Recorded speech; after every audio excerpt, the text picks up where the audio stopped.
You are watching On Demand. Please do not try to vote or enter any competition or other interactivity in this programme, as it may not count and you may still be charged.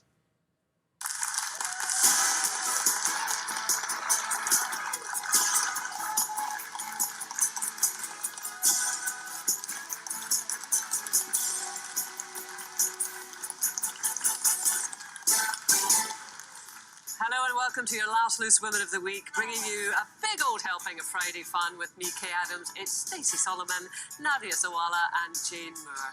Coming up after Hugo spoke out about Toby's treatment of Chloe on Love Island last night, should we be encouraging all young men to stand up to bad behaviour? And... what about something like this, Mum, with the bottom that's all that white material? That's too much of a wedding dress for me. They're all wedding dresses, though. I know what You are getting married. Will our Keza say yes to the dress? In a TV exclusive, Kerry shares some big news about her not-so-big day, and she tells us why her controversial new venture has made her a millionaire once again. Then at 1 o'clock... Every kind of emergency vehicle is here in the centre of Lockerbie. There's a fleet of ambulances waiting to ferry the injured to nearby hospitals, and RAF troops have been drafted in to search the surrounding countryside. Our much talked about series Life Before Luce is back, and today the girls will be giving me an in-depth grilling about my life before I joined the show. They're looking forward to it. I am not. I'm I'm really uncomfortable. You've been acting like that, your teeth pulled or what? We all know how you feel. Oh, but And we've all got things to ask you that you were not expecting. If one of you reveals my date of birth, you are in trouble. Let's go for mid-60s. Anyway, I was spying on your life last night, Stacey, as I like to do before I go to bed. And I see Leighton's got his ears pierced. Yeah, and Joe went along as well. Well, you know what? Leighton's been asking for a good year now, and I thought I'll wait till the summer holidays. Little did I know, almost the entire last 2 years would be some form of summer holiday. But anyway, I thought I'll wait till summer so that in case he's not allowed it in school. So we went and got it done yesterday. And Joe was like, oh, that looks so nice, Leight. I've always wanted my ear pierced. I might just get my ear pierced. Shall I get my ear pierced? And we were like, yeah. If you want to get your ear pierced, get your ear pierced. He's such a wuss. Oh, bless him. Do you know what? It's so funny because the things he's done in his life, I would not think he'd be nervous of the... Has he not got any piercings at all? Nothing at all. Really? No, he's never had Look one. at him, look. And we were there for about 25 minutes. There was a queue of like 12 7-year-olds waiting to get their ears pierced. And I was like, Bob, you're going to have to do this, otherwise you're going to scare all of these little kids away. The little girls are waiting outside. And he was like, okay, just do it. And he did get it in the end. And after all that, we got home and he looked in there and he went, I don't know if this suits me. Why did he think it might not? Do you know what? I think he's gorgeous and I think anything suits him. But he was like, I think, am I too old for this? Is it a hoop? No, well, he's not a pirate. No, but I mean, is it a ring or is it a... It's just a stud. He probably needs like a cooler, bigger Oh, black God, now I'm stud or worried. I don't something. know whether I think maybe he is a bit old. Well, it's funny, And isn't he's it? Because 40 we've now. discussed being too young. Feel a bit like that because we do that a lot, women, Yeah. don't we? We go, oh, am I too old to wear a mini skirt? I'm Or a am I mu- too old for this? But you don't really hear men ever Mark saying says that. it all the time. Really? Oh, yeah. I was like, buy him a particular thing because I can't wear that. I'm too old for that. Yeah, he does. But I don't know, actually. Now I've just seen his ear and close up. He's not watching, is he? Where is he? Oh, he probably is watching Oh, that. okay. Well, you know I love you, whatever, Joe. But I kind of know what he means. I It's a don't bit think he's midlife too old. crisis-y. Is it? Do you think? I don't know. I don't think there's an age limit on... I don't see age at all. I don't know why. That's because you're You're only young. 31. Joe's 40 next year and I don't even see... I don't see he's 40, I just see he's Joe, isn't he? Yeah. So I'm like, Joe with an earring, Joe without an earring, it's Joe. Yeah. But the psychology behind people, like you said, Ned, them worrying about being too old to wear something. Like when you say to me, I'm too old for that, I think, what? Yeah. Yeah, I no, don't you are think- good like that. You don't have those prejudices. Of what age is Leighton? 'Cause 9. right, so did you have any kind Did he cry and run away? qualms? No, he Leighton's got a it done in kiss. one. He was like, Have you seen God. all those films of like of people that are having their COVID test and they're like running away and fighting and crying? They're always men.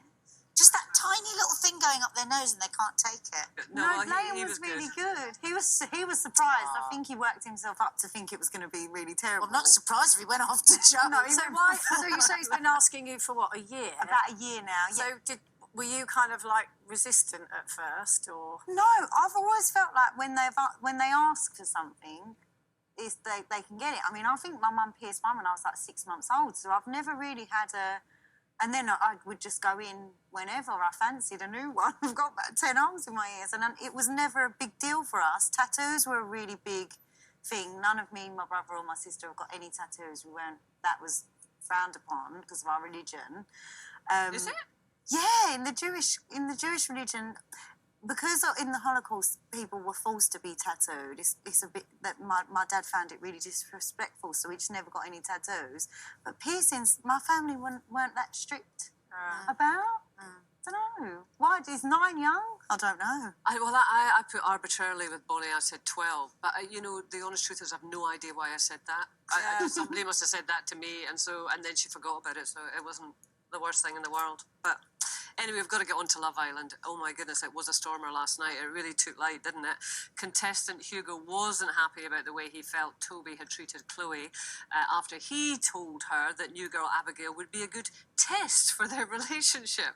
Anyway, basically, Hugo publicly called out Toby, so take a look. If I'm completely honest, she doesn't deserve to be treated how she has been this past 24 hours. And I firmly believe that a lot of this test stuff is complete.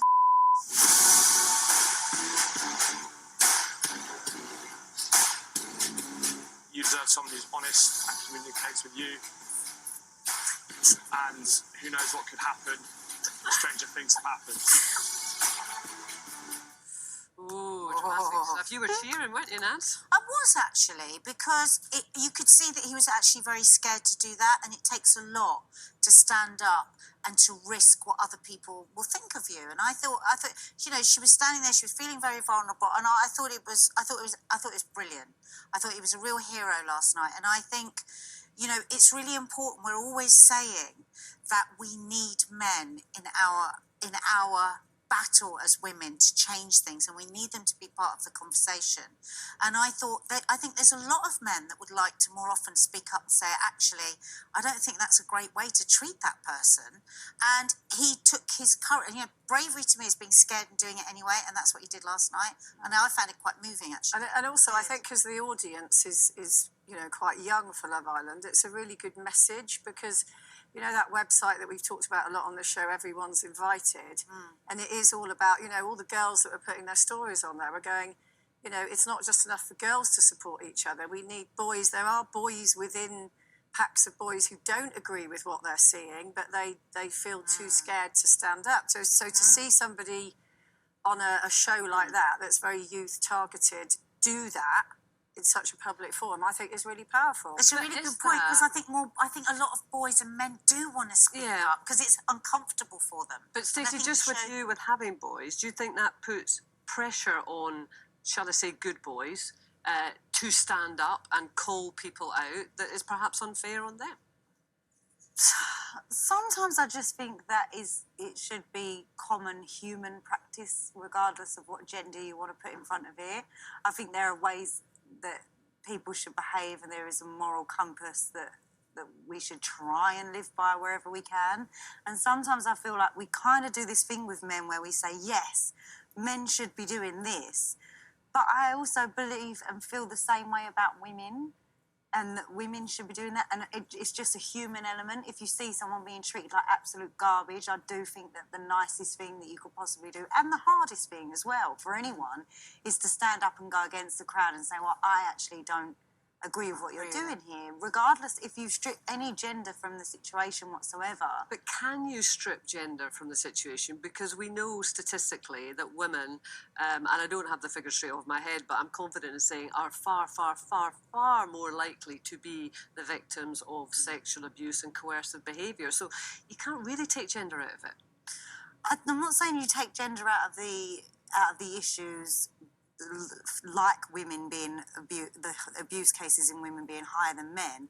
I'm saying in scenarios where there is an injustice or someone's being Just treated generally badly, standing up for each other. I do believe Yeah. that it's not about, because I almost feel like sometimes it's patronising, like, well done for being a nice person. And I think, no, that's how anyone should. But isn't it sad that it's so out of the ordinary? I mean, look at the faces of all those other people. Yeah. So shocked, so unbelievably shocked that you stood up and went, I think this has been And they're now horrendous, going to have to actually. decide which way they go. Yeah. So, I mean, if it's not gender, then, so as a woman, would you call out unacceptable? You have, Jane, haven't you? Yeah, I did. Many, many, many years ago, when I was actually still quite young, I was dating this guy, and we were in the stage of the thing where you meet their friends and whatever. And we met this couple that he'd been friends with for years, and I just didn't like the way that the guy was talking to the girlfriend. I thought, I really don't like you. I don't like the way that everything she said. He was like belittling her. It wasn't just like a row of that night. It was just a whole attitude. Unpleasant. And I just stood up and said, I really don't like this, and I'm going home. And I left. Good for you. I love Good. that. And it was absolutely obvious to everyone why you had done that. Oh, yeah, 100%, yeah. Yeah. Would I have the guts to do that? I don't know. You would, Kaye. Well, you'd like to think you would, wouldn't you? Yeah. Still to come, this lot will be giving me the life before loose treatment. That's why I'm a little bit kind of below par today. And in just a moment, Kerry is hoping it's fourth time lucky as she prepares to wed fiancé Ryan. She'll be sharing with us some big news about the marriage and how she's become, there she is, hi there, Kerry, a millionaire thanks to a very surprising new venture. The coffees are on you, Kerry. We'll be talking to her straight after this.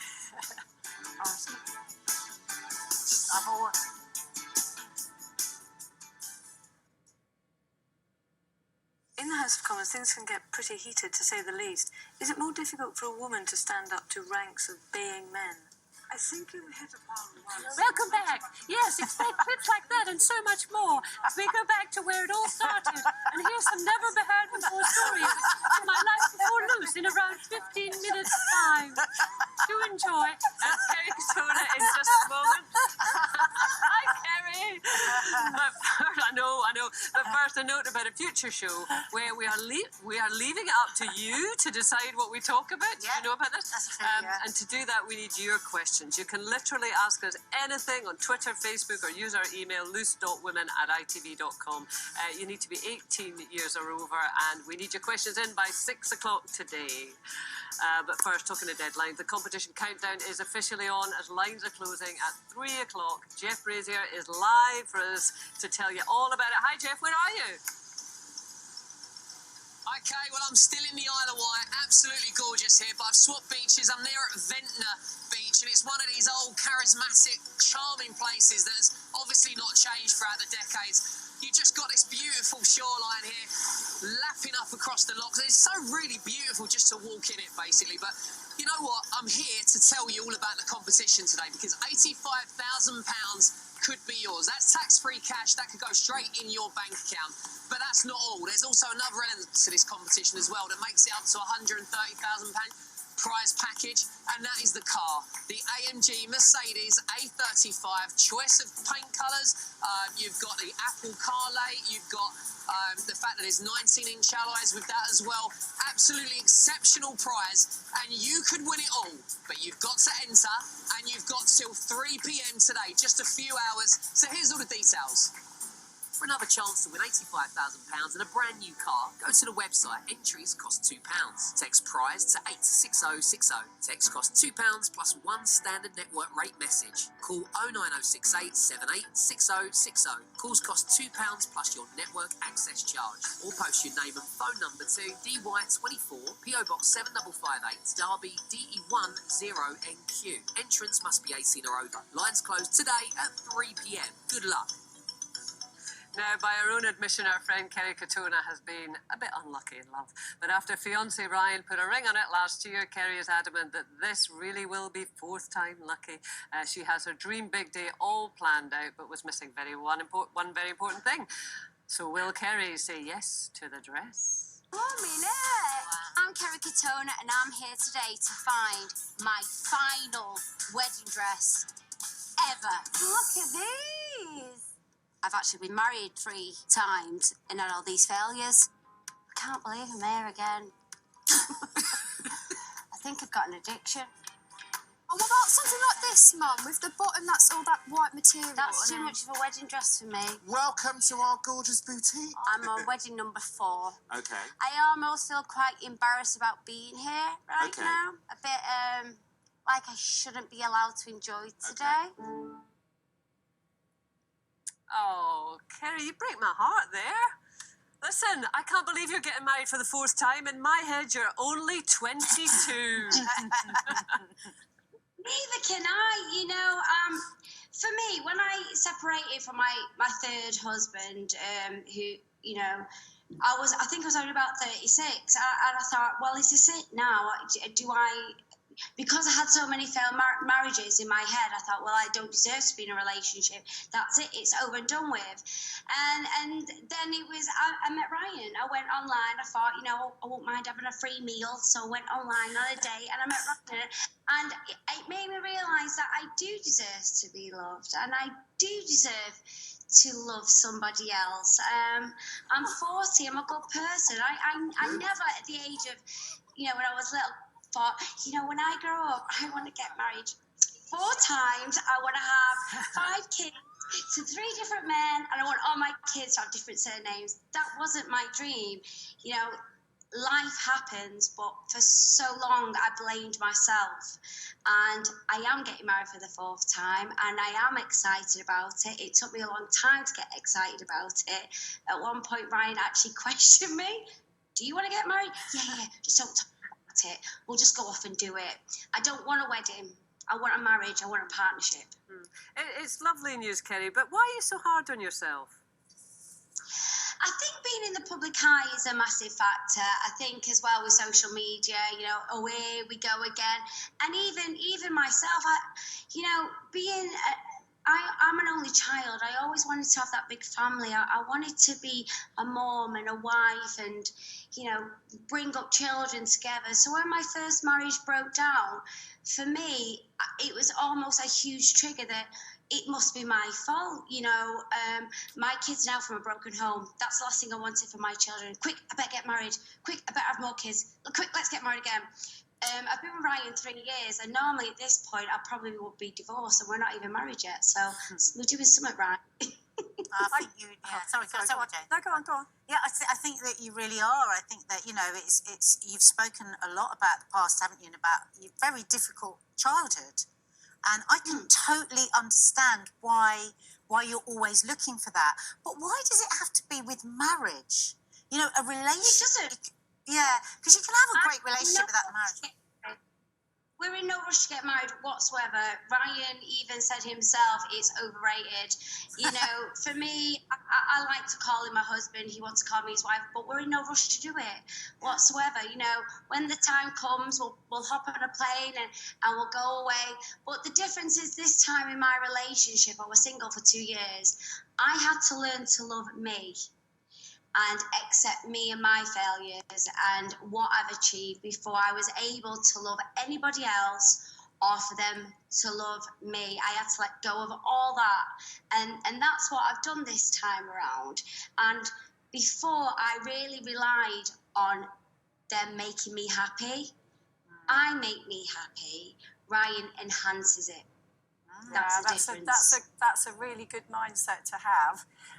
Talking of the past, I saw recently that your old band, Atomic Kitten, got back together for the Euros song. You weren't there. Why not? I wasn't asked. I wasn't asked to do. I actually just recently read something that they'll never work with me again. Oh dear. I don't have no idea why. I love the girls to bits. I wish them all the best. I'm not a bitter person. I'm not a little girl. I'm bettering myself. I'm being a better version of me. I have no hard feelings towards the girls. I wish them all the very best. I truly do. I wasn't bitter at all. I wasn't jealous that they were. It's all right because, Kerry, you've got a new career at the moment that's doing really well and earning you millions, you say. Yeah, Tell absolutely. me everything. Well, I'm on I'm doing OnlyFans. It's an over 18 site. I started off as a page 3 model. And a lot of people will say, I can't believe how desperate she's doing this. Do you lot all go to the cinema and watch films and pay 20 quid for a ticket? You all go to the cinema and watch films, yeah? In those films, we will see A-listers, won't mention any names, simulating sex, faking orgasms, showing their breasts, and the next thing, they're walking down a red carpet, being applauded and winning awards. I show a bit of nipple and I'm desperate. Who decides on what is what and what is acceptable? I have made £1 million by doing what I'm doing. I'm so open and so out there. My kids are so okay with it. I have made a little empire now for myself, for my children. My children want for nothing now, and I've crawled my way back from bankruptcy, so I don't care what anybody else says or judges me. I've done this by myself, and I'm really proud. Yeah, I mean, Kerry, you and I go back a long way, and you know that if we sat down and had dinner, we'd probably have a good conversation about that, because you probably know it's not the kind of thing that I am comfortable with, but I am never going to judge your choices. But what do you say to the girls about it? Me and my children? Yeah. And your boy, sorry. There's no different than me walking on a beach. I've done photo shoots for all the magazines. I'm sure Stacey's done pictures where we've wore sexy dresses, we've wore bikinis. Every time I go on holiday with my family, I go topless, without a doubt. My Max is sat next to me, eating a lolly eyes. I've got my boobs out. Our DJ's digging a sandpit. But the difference with this is I'm posing a little bit different. Now, if I was on a beach, a Pat will get that picture and get that money and make his fortune. When these boobies are mine and I've got an orphanage to feed, I'm in control of it. Yeah. Kerry, listen, you are a survivor. I admire you, and it's lovely to see you looking so well. It really is. And could just tell everyone that you will find out whether or not Kerry said yes to the dress next Friday on TLC. Lovely to see you, Kerry. Bye. Bye. It's my turn to be interviewed next by these three as I give you an unfiltered history of my early years, it says here. We're going to start with my childhood days, growing up small town Scotland. Oh my goodness. And I'll tell you why, it's my late mum who shaped the woman I am today. I'm feeling very nervous. I'm a superstitious girl.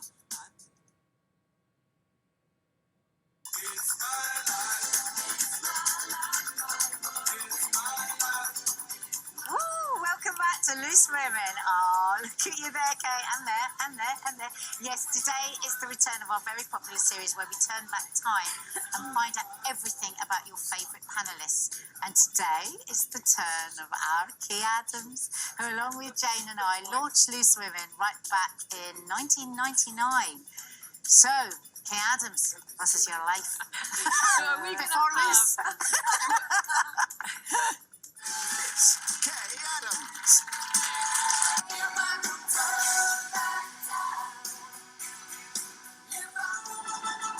Hello, I'm Kaye Adams. And I'm Angus Simpson, and this is the lunchtime edition of Scotland Today. Every kind of emergency vehicle is here in the centre of Lockerbie. There's a fleet of ambulances waiting to ferry the injured to nearby hospitals. It's feared there'll be no survivors from the plane, and it's known a number of bodies have been taken into the town hall here.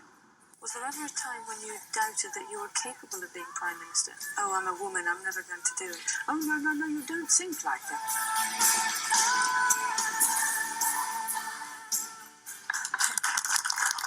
I have so many questions about those photos. We're going to have to return to some of those photos.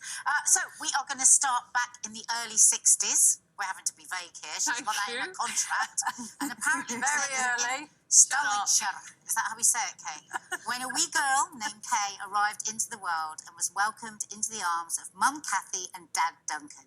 It was a very... You've always said, actually, Kaye. Oh, you had a very, very happy childhood, although your dad did call you smarty pants and thought you showed off too much. Yeah, he did. He says, you're going just too far now. You're just going too far. Toots, that's enough. Oh, yeah. I mean, and, you know, the older you get, I think, the more you kind of reflect on your childhood, and you meet lots of people in their life you're speaking to Kerry there, weren't we, who I have a great admiration for, and she had a tough childhood. I was blessed with my childhood and how supportive my mum and dad were. And as you get older, that's Charlie and my dad, as you get older, I realise it's almost the best fortune you can possibly the biggest have. privilege. It really is. Yeah, to be born into a loving, supportive family, and obviously mum and dad aren't here anymore. But now I've got to the stage, I suppose, it'll actually be 3 years in a couple of weeks since mum died. I've got to the stage that I can be really, really thankful for having had them. And having had that life. It almost makes it harder, because I remember when you lost your mum and dad, and they were quite close together. Yeah. And when you've got an incredible family that have just been amazing and raised you so well, is it then harder to carry on life without them? I thought about that a lot when they were both ill. I'm not going to suddenly get morbid here. The thought of losing them was just inconceivable. And sometimes, you're sitting there in the long, dark night thinking, would this be easier if I didn't love them so much? And I don't know the answer to that because I've not been in that situation. But I don't think so. How can you regret having had wonderful parents? You just can't, because I say it's a great fortune. Also, going back, you say obviously that you had that amazingly happy foundation, which is crucial, but also you had a working mum, didn't you? And I think that has really shaped you. Yeah. Well, it has, and a lot of the conversations we have on Loose Women about mum guilt and should women go back to work and should... To a certain extent, I don't mean they go over my head, but because from the earliest of ages, like my mum and dad worked in a business together, they set up a business together. And, my mum was a very feisty character, and my dad was kind of, the charmer. And so I saw a very strong woman from the very beginning. And, my dad was a strong character too, but, and they often butted heads against each other. So I saw equality. Every single day of my life, I saw equality. And they had a very passionate relationship, didn't they? You always they loved said each that. other. Your mum was crazy about your dad. Yeah, Vice they as I say, they had some great fights, but you knew they really cared about each other. And as I say, my mum worked the whole way, so, I never learned to cook because my mum was the worst cook in the world, and she'd be the first person. I think she tried to make scones once, and they came out rich tea biscuits, and she kind of gave up. But I like that you talk about that you had incredible freedom, didn't you, as a kid? I think you once did call yourself the latchkey kid. You would come home, your mum all the time. Yeah. I did that with my mum all the time, because you always find a little niggle with your mum, don't you, that makes her feel horribly guilty. And with me, I would go, well, I'm just a latchkey kid because you don't come until 6 o'clock, and I've got to open up my own Heinz lentil soup, which is my favourite. But actually, I loved that freedom. But I also loved the fact that she'd say, all right, then what you want, And what were you like at school? Because, we joke about, we always you and I get cast as the sensible ones here, but were you sensible at school? Well, actually, I was a bit of a class clown, funnily enough. There was a picture there with me and my school pal Judith, and she will be furious that I've showed that. You don't look very clowny there, Kaye, I have to say. No, but people underestimate Kaye. People don't expect you, Kaye, to be as silly. funny and as silly as you are. I think you're one of the silliest out of all of us. I love it. I take that as a real compliment. It is a compliment. I was studious, so I was sensible, but I was also a bit of a class clown as well. But you always had ambitions to leave where you were from, didn't you? Like, I remember you telling me a story about you would always be looking for the house where you wanted to live outside of where and the private schools you wanted to go to. It was terrible. Real Hyacinth's bouquet. I suppose again, my mum and dad, like my granny was a cleaner in the hospital. My grandpa was a miner. On the other side, it was similar, but really great, decent, hardworking people. And then my mum and dad, at that time, they kind of stepped up a little bit. My mum became a nurse. Nobody else had become qualified in that way. My dad left school at 13 and sort of built a business and things. So I guess that is just ingrained in you in some way, that you want to sort of say, right, well, how can I kind of survive, do better? Because, I was born in a place, called Grangemouth, which I still love, and my mum and dad. I love Grangemouth. Yeah. So it's not that you're ashamed of where you come from at all.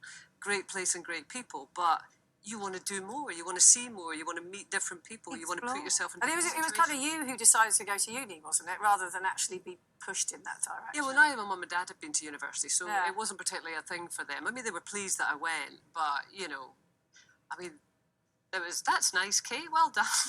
You know, they weren't that. And you loved university, didn't you? And you met your great friend Ross Kelly there. Yes, from I did. TVAM. I Yeah. hope we've got the photograph of him in his trunks, because he looks so You're rubbing lovely. your thighs in a rather unfortunate fashion when you say that. I don't know whether they've got Ross in his trunks. Yeah, Ross Kelly. There he is. Oh, look at you both there, living know, but the you know, life. So there's Ross, and lots of people recognise Ross from the telly, GMTV, and This Morning and various things. So we met at uni, and we've been great friends ever since. And so I would go on lots of holidays with Ross, which I could almost hear the people around us going, well, she's punching above her weight. I mean, could you imagine having to go on the beach with Ross looking like that? Oh, my God. I said, we're not together. And people would go, yeah, I can tell. You're obviously the friend. But, yeah. And did you do journalism at uni? Because you wanted to be a lawyer, didn't you? But was it journalism you did at uni? No, I did politics and economics. She's very, very She wanted to be a corporate lawyer. Yeah, no, I wanted to be a criminal lawyer. I wanted to do that thing where I would stride around a court and I'll put it to you. But I didn't have the brains for that, so I'm just putting it to you instead. Hence why you're the anchor. So when did journalism come into the picture? At university, they had the classic thing, the student newspaper magazine. There was two. One was really successful, all the clever people were on, and one couldn't attract anyone, so it got me and Ross. So we decided to shimmy our way into it. And so it was that, literally, you know, being on the student newspaper and thinking, God, I love this. You know, I just love finding out stories, and, well, Ross is a much better writer than I am. But it clicked. I thought, this is what I want to do. Yeah, it was good. Right, well, we will talk more about that in the next. Guess what? We're going to do the next part all about you as well. Oh yes, lots more to delve into, including the biggest interview of Kaye's life as we continue Life Before Loose after this.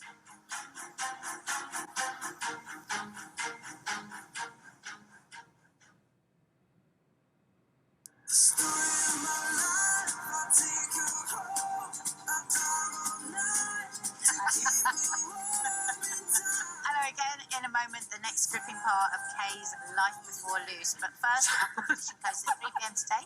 So it's back to our Jeff live in the Isle of Wight. Hi, Jeff. Yep, still on Ventnor Beach. Absolutely beautiful beach this is, and I still never grow tired of watching the waves just lick up onto those rocks in the background. Beautiful, gorgeous place. So what I'm here to do, though, is tell you about this competition that really this is the last time that you're going to be told by anyone, me, Josie Gibson, to enter. So it's £85,000 in tax-free cash to get your hands on that.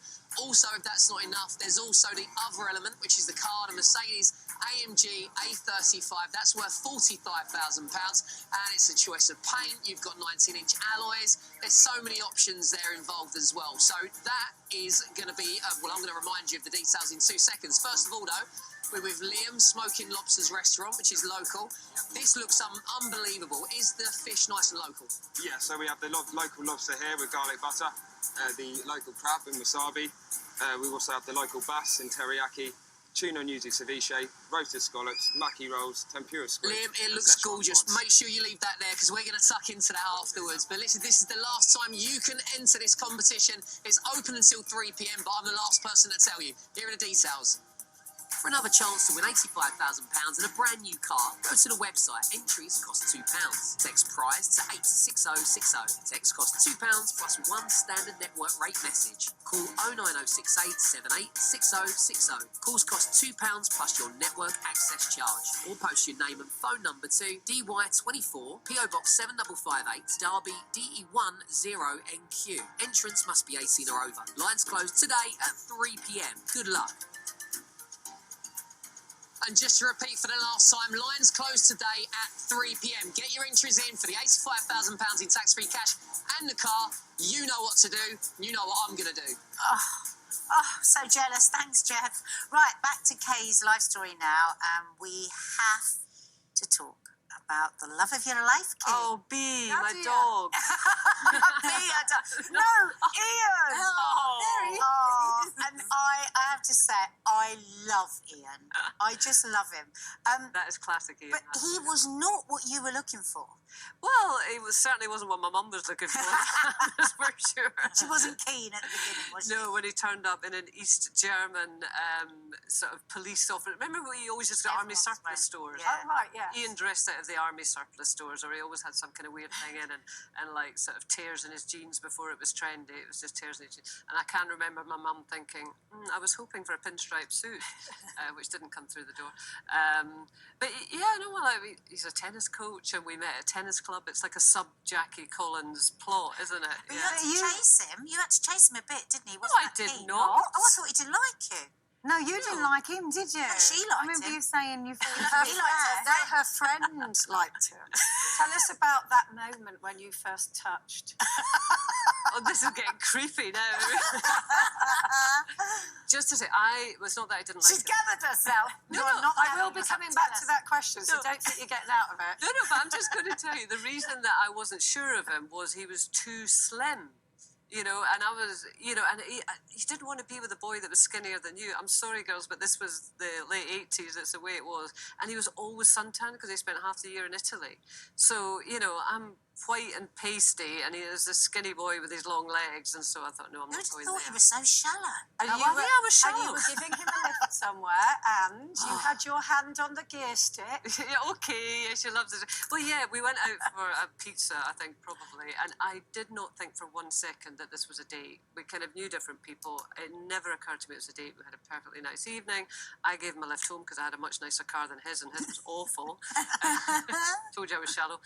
And I was just sort of, that bit where, right, you're going to get out of the car now, and I had my hand on the gear stick ready to kind of accelerate, and once he was out of the car, and he kind of put his hand on, he won't even remember that, put his hand on top of my hand on the gear stick, and suddenly I thought, oh. Was it electric? Maybe, no. 2 children later. Well, they came 9 years later. So exactly So let's talk, because I know we've seen this clip on the show before, but for me, I'm really envious of this clip because you interviewed You're Margaret winding me up. Thatcher. Yeah. So tell us all about that. How did that come about? Well, it was my first job with Central Television in Birmingham. And, you're desperate to impress when you're in your first job. And I really wanted to be a political reporter. That was my thing.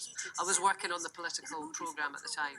And it was a big story at that point about how few women were getting into politics, but we had a female Prime Minister. And so I wanted to do a documentary about women in politics and why there were so few women in the Houses of Parliament. I think it was 4% at that time, I seem to remember. So I thought, I know what will impress the boss. I will write to the Prime Minister and see if I can get an interview. Never for a second, obviously, thinking that would happen. So I wrote a letter. And, a few weeks later, this letter came back to the office with the Downing Street stamp on the back saying, okay, on such and such a date, you have an hour with Margaret Thatcher in Downing Street. And that was wearing an Elvis wig. Well, that's a basic roller wig, Jane. What happened to your accent when you walked in the room, though? That's BBC. Yeah, I know. Hello. It is funny thinking back to that time because I fully admit, leaving university, and I went to Birmingham / London for like 4 or 5 years. And coming from Scotland at that time, I felt I needed to change my accent because there just weren't many, real Scottish accents on television. There was kind of false posh Scottish accents, but there weren't any real Scottish accents. In fact, Lorraine Kelly, I have to say, trailblazed because Lorraine has always stuck to her accent, and I admire her for that. But I kind of felt obliged to change. I mean, I loved my colleagues in Birmingham. I had such a good time. But every time I walked in the newsroom in the morning, they'd go, "Hoots, aye, now the new mon," which was funny. I know it was funny, but it did in my head make me think. And talking I can't of speak like this. Lorraine, because of course Lorraine reported at Lockerbie. She did, yeah. And so did you. So tell us about that. Well, yeah, I'd just gone up to Scottish television. I'd only been there a very short time, and of course it was just before Christmas, 21st of December, and I was actually sent out to another story, another part of Glasgow, I think, and then we got a phone call to say there appears to be a military jet that has crashed around and somewhere in the borders near Lockerbie. So you just get diverted. I remember at that time we had the mobile phone, which was not mobile; it was the size of a suitcase. You'll remember it, Jane. And we're I think trying. we've got a clip actually. Let's just have a quick look. Yeah. Every kind of emergency vehicle is here in the centre of Lockerbie. There's a fleet of ambulances waiting to ferry the injured to nearby hospitals, and RAF troops have been drafted in to search the surrounding countryside. There's no death or casualty toll as yet, but it's feared there'll be no survivors from the plane, and it's known a number of bodies have been taken into the town hall here. And what did you see there, Kaye? Well, I mean, I was way out of my depth. I think I was 25 then. But to be fair, even the most seasoned reporters were way out of their depth, obviously, with Lockerbie. I mean, more than 200 people died and terrible devastation in the town. I mean, it was like, I hate to say it, a horror movie, but it was, you know. And did it almost feel unreal to you? It was unreal. And I mean, I don't want to distress anyone with the stories, but I mean, clearly you did see people who had come out of the sky. You saw the cockpit.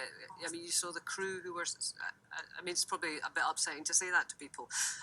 You know, things that you really couldn't compute with real life. But it was funny, it was little things as I walked around, because there was a huge crater that had been caused by the fuselage that had come down, and the houses around that area. And I was walking around there, and I remember seeing a burnt out washing machine. So this was a house that had been, you know, really totaled by the impact. And just seeing something so domestic, you know, that had been totally incinerated. Those were almost the things that were more shocking, because you had some sort of connection with that, whereas bodies you have no connection with. It's hard to believe. Do you have to, I always think, even when you describe some of the things that you've reported on, how do you detach yourself from that and continue to tell the story without feeling completely overwhelmed by the situation? You've just got a job to do. I don't know whether you would say the same, Jane. You just know you're there to do a job, and that is to try and get the information and to try and relay that to people and try and get it back to your team back at the office. Though I have to say, I did lose it a couple of times, and I had a much older editor who was brilliant, and he was I remember him on the phone to me, David Scott. He was wonderful. He said, "Right, now calm down. Calm down, just tell us what you can see, you'll be fine."